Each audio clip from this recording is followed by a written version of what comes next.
এই মামা লিচু কত? এত কেন?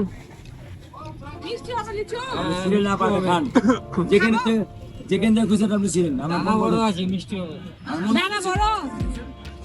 না ছোট গুলো মজা সারাকে ধরে দে একটু পাবেন না নিবে কত করে খাও না ভালো ভালো ভালো ভালো র‍্যাবিট দেখতে চলো দুইটা সমস্যা নেই, আমার টাকা দিয়ে আমি খেয়ে নেব। আমি টাকা চাইলাম আপনার কাছে না না হলে আমার কোনো আপত্তি নেই।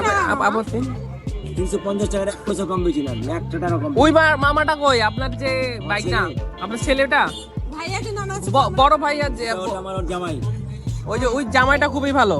আমার গাওটা আমার বাড়ি চলে যেতে আপনি হ্যাঁ ডাব বিক্রি করছে। ওই ভাইয়াটা খুবই মানে আমাদের হলে কম রাখে, কিন্তু আপনিও জানেন কিন্তু আপনি কি কিন্তু করছেন। আমাদের কাছে অনেক খারাপ জিনিস কোনোদিনও দেয় না। আমি খারাপ জিনিস বিক্রি করি না আমি ওই যে কোনটা কোন ছড়ি ভালো হলো জান তো? এটা মনে হয় নাকি? এটা না এটা কোনটা যে ভালো? ভালো হবে এটা। মামা দেখেন তো কোনটা ভালো আমি বুঝতেছি না। মামা আপনি এই দুটোর মধ্যে বুঝলেন আমরা আপত্তি নাই এটা এটা এটা বুঝি না, আপনি তো এটা নাও। বলতে পারবেন। হ্যাঁ? মামা দেখেন এটা কেমন হবে? ভালো? আচ্ছা লোককে ফোন আর কয়টা খাই? বাক্কার আরে বাক্কার হয়ে আছে এই ধর খা। আমি কি খাবো? সব দিয়ে দিচ্ছ। কি কথা বলবো?